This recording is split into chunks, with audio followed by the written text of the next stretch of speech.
Hey guys, Assalamualaikum. It's me Nina and welcome back to Nina Story. Hari ni Nina akan story mori dekat korang lagi tentang kisah ibu bapa pula. Jadi sebagai ibu bapa, kita mestilah tahu tanggungjawab kita ni dan perlu jaga anak-anak sebaik yang mungkin, sebabnya itu adalah amanah daripada Tuhan. Tapi kan ada juga ibu bapa dekat dunia ni yang pentingkan diri sendiri sampaikan nyawa anak diorang sendiri tergadai. So kisah pertama yang Nina akan story dekat korang tentang ibu bapa ni yang mengabaikan anak diorang sehingga menyebabkan anak diorang ni meninggal. Dan kisah yang kedua pula tentang seorang ibu yang tak puas hati dengan si ayah. Jadi si emak tadi telah tamatkan kedua-dua orang anak dia. Jadi kalau korang nak tahu macam mana cerita ni, follow sampai habis. So without wasting any time, let's get started.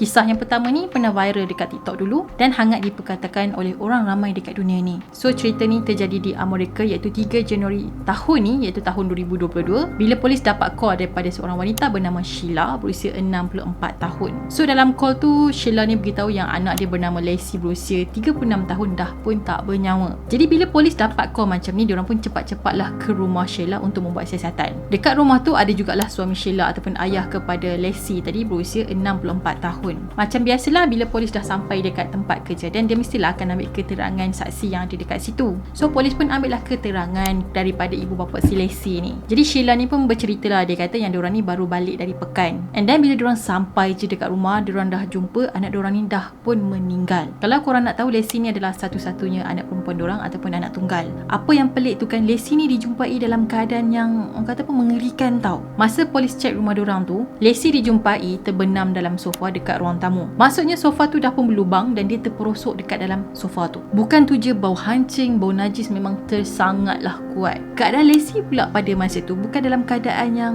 normal ataupun keadaan biasa. Maksud Nina macam seorang manusia yang sihat. Seluruh badan dia ni penuh dengan kesan-kesan najis, lepas tu ada bekas gigitan serangga dan juga bintik-bintik merah. So kalau sekali tengok tu boleh tahu yang dia ni memang tak terjaga tau. Masa tu pula mulut Lacey ni memang dah tenganga luas dan dia dijumpai dalam keadaan kurus kering yang mana berat badan dia just 43 kilo je. Keadaan dia masa tu memang susah lah nak digambarkan sebab memang agak teruk. So mayat Lacey ni pun dibawalah ke hospital untuk buat postmortem untuk kena pasti punca kematian dia. So hasil laporan telah mengesahkan yang Lacey ni mati disebabkan kekurangan zat makanan di biar kebuluh, luka ulcer dan juga jangkitan dekat tulang dia. Dan Lacey juga sebenarnya dah pun meninggal beberapa jam sebelum dia dijumpai oleh parents dia. Ada lagi yang mengejutkan tau guys. Korang tahu tak berapa lama dia dah terbaring dekat sofa tadi? 12 tahun tau. Yes, 12 tahun bukan 12 hari. Dia dah baring dekat sofa tu selama 12 tahun dan tak pernah tinggalkan sofa tu sampailah dia meninggal. So, kalau nak diikutkan cerita daripada mak ayah dia, diorang kata yang Lacey ni ada penyakit sindrom yang menyebabkan dia ni menjadi kelumpuhan. Tapi yang pelik tu kan, pihak hospital tak ada rekod perubatan Lacey tau. So, tak ada bukti lah yang nak sahihkan betul ke Lacey ni memang ada penyakit lumpuh. Sebenarnya Lacey ni memang disahkanlah dia ni seorang penyakit autism dan mempunyai kecelaruan kerisahan. Jadi disebabkan Claire dengan Sheila dah pun abaikan anak diorang, polis jumpa dia dalam keadaan yang teruk. So dia orang ni ditahan lagi lama lah untuk siasatan. So masa dalam proses soal siasat tu kan, mak ayah dia mengaku yang diorang jaga Lacey ni dengan baik sebenarnya. Diorang bagi dia makan minum cukup, lepas tu diorang cuci najis-najis dia. Cumanya anak diorang tu je yang tak nak tinggalkan sofa tadi disebabkan penyakit dia tu. So konon-kononnya diorang kata, kita orang dah jaga anak kita orang dengan baik, kita orang bagi dia makan minum semua cukup, kita orang cuci sofa tu, cumanya dia tak nak tinggalkan sofa tu walaupun kita orang ni nak pindahkan dia. Lebih kurang macam tu lah. So dekat sofa ni lah tempat Lacey ni makan, minum dan berak kencing. Tapi yang polis petikai tu, kenapa Lacey ni tak dibawa ke hospital? Korang tahu tak apa yang mak ayah dia jawab? Dia kata Lacey tak cakap pun dekat diorang ni yang dia sakit. So buat apa nak bawa dia ke hospital? Statement daripada couple ni memang tak rasa boleh hadam langsung kot. Anak dia tak sakit, habis tu anak dia dah terbaring lumpuh dekat sofa tu, tak sakit ke? Pada tahun 2010 dulu, mak ayah Lacey ni pernah jumpa doktor untuk bincangkan pasal anak dia. Doktor pun cakap nanti bawa Lacey datang sini, so saya boleh diagnose lah dia ni ada penyakit apa dan apa yang boleh kita buat. Tapi mak ayah Lacey sekali pun tak tak pernah bawa Lacey untuk jumpa dengan doktor tadi. Jadi ada seorang doktor forensik yang uruskan Lacey lah pada masa tu. Dia kata selepas diuruskan Lacey tu dah seminggu dia tak lalu nak makan tau. And then dia menangis je sebab dia terbayangkan keadaan Lacey tu macam sangat-sangat teruk. Memang orang yang jaga dia tu tak ada hati perut orang kata. Sebabnya doktor tu kata inilah kes yang paling teruk dia pernah dapat dan dia pernah tengok dalam hidup dia tau. Jadi bila kes ni dah mula viral, orang-orang dekat situ tahu pasal kes ni and then kenal pula mak ayah Lacey, diorang memang terkejut sangat. Tapi ada di antara kawan-kawan diorang ni yang macam diorang ni ada anak ke? Sampai ke diorang tak tahu pun yang mak ayah Lacey ni sebenarnya ada anak. Ada juga jiran-jiran diorang ni yang kata yang diorang last jumpa Lacey 15 tahun yang lepas. Itu pun masa diorang jumpa Lacey dia tengah bersenam dekat luar rumah. Masa tu Lacey baru berusia 21 tahun dan sejak daripada tu diorang tak pernah jumpa dia lagi. Bila jiran-jiran dia tanya ayah Lacey lah kan, Lacey mana dah lama tak nampak dia pindah ke dia dah masuk college. Tapi ada juga yang fikir yang Lacey ni dah kahwin and then berpindah. Tapi ayah dia cakap tak, dia ada je dekat sini, dia okey je. Lepas tu ayah dia akan tukar topik. So jiran dia pun tak tanya banyak lah dan diorang pun tak syak apa-apa. Punyalah lama diorang suruh anak diorang ni sampai kan orang pun tak tahu tentang kewujudan Lacey. Dulu masa dia umur 14 tahun, Lacey ni memang pernah dihantar ke sekolah, tapi lepas tu mak dia mengajar dia sendiri dekat rumah. Sebabnya dikatakan perangai Lacey ni macam dah tak boleh nak dikawal, so mak dia macam homeschooling dia. Lagi satu, sebenarnya mak ayah dia ni orang yang agak berpengaruh tau. Ayah Lacey sebenarnya dia seorang pekerja di sebuah pusat kebajikan, manakala mak dia pula bekerja dekat sebuah parti politik dekat pekan orang. Tak terbayang mak ayah dia tu ambil berat pasal orang lain, tapi anak sendiri dibiarkan kebeluran dekat rumah sampai meninggal. So pada bulan April tahun 2022, couple tadi telah ditangkap. Lepas tu dibebaskan selepas diorang ni diikat jamin 300,000 seorang. Patutnya tak payah bebas pun. Tapi dikatakan sekarang ni kes diorang ni masih lagi ongoing even diorang dibebaskan. Cuma tak tahulah bila lagi diorang ni akan dibicarakan lagi. Gila. Okay, kita akan teruskan next story.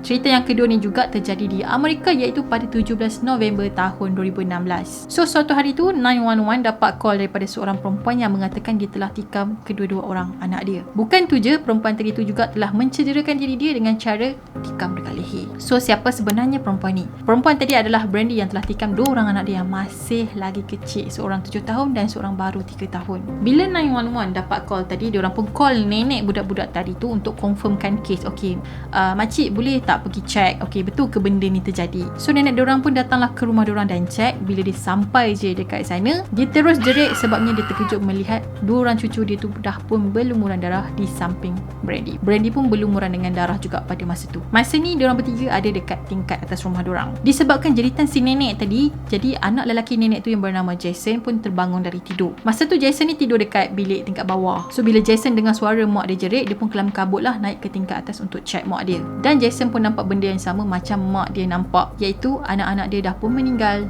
berlumuran dengan darah. Jadi bila Brandy nampak je laki dia tu, dia pun kata, kau takkan dapat ambil anak-anak ni daripada aku. Sebenarnya kan, apa yang terjadi hingga menyebabkan Brandy ni sanggup buat macam tu dekat anak-anak dia? Rupa-rupanya Jason ataupun ayah kepada budak-budak tadi tu dah pun filekan penceraian ke atas Brandy sehari sebelum kejadian. Puncanya Jason dapat tahu yang Brandy ni curang dengan dia dan dia orang dah berkahwin sejak tahun 2009 lagi. Beberapa bulan sebelum kejadian tu, Jason ni dia pernah luahlah perasaan dia dekat Reddit dan minta pandangan orang dekat situ apa yang patut dia buat. Sebabnya masa tu Brandy ni kantoi curang dengan jiran diorang sendiri yang berusia 51 tahun. Jason pelik lah sebab bini dia ni macam dingin sangat dengan dia. Dah tak nak layan dia macam dulu lagi. Lepas tu selalu main phone. Kalau dia ajak bini dia sembang, bini dia memang ignore dia je. Bini dia memang buat tak tahu dekat dia. Bukan tu je, bila Jason minta password phone bini dia kata, buat apa? Macam tu lah dia tak bagi. So macam something fishy lah kan kalau kau tak sembunyikan sesuatu. Disebabkan Jason ni rasa Brandy ni macam semakin berubah. Tu sebablah dia macam siasat lagi mendalam. So Jason pun install lah satu software ni dekat phone bini dia untuk track location bini dia dan juga baca mesej-mesej Brandy. So Jason pun dapatlah baca mesej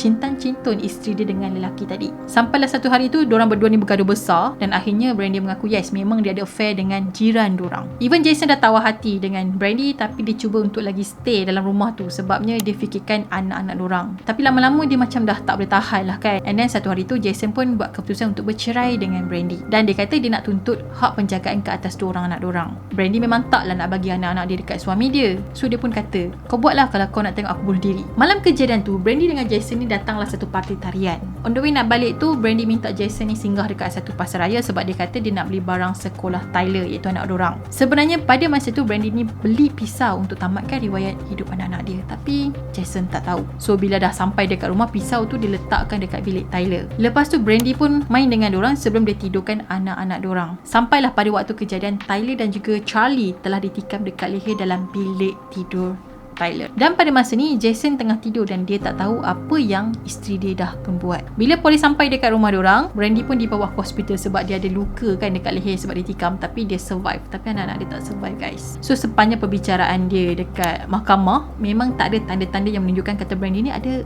masalah mental. Dia banyak diam je dan tak ada pula muka dia ni menunjukkan tanda-tanda yang dia menyesal tau. Nak kata dia minta maaf dengan apa yang terjadi pun tak ada langsung. So motif utama kenapa Brandy ni buat macam ni sebabnya dia tak nak suami dia ambil anak-anak dorang. Kemudian pada Januari tahun 2018, akhirnya dia telah didapati bersalah dan dijatuhkan penjara selama 120 tahun. Gila. Alright guys, that's it for today.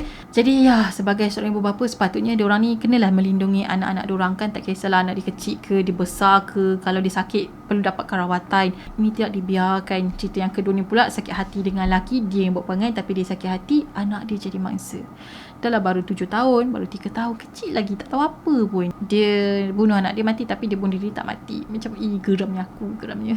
Okay guys, that's all for today dan Nina harap korang suka dengan video yang Nina kongsikan pada hari ini. Yang belum lagi subscribe channel Nina, korang boleh subscribe di bawah dan turn on notification juga. Dan jangan lupa juga untuk follow Nina di Instagram. Kita akan jumpa lagi in next video. Bye bye. Assalamualaikum.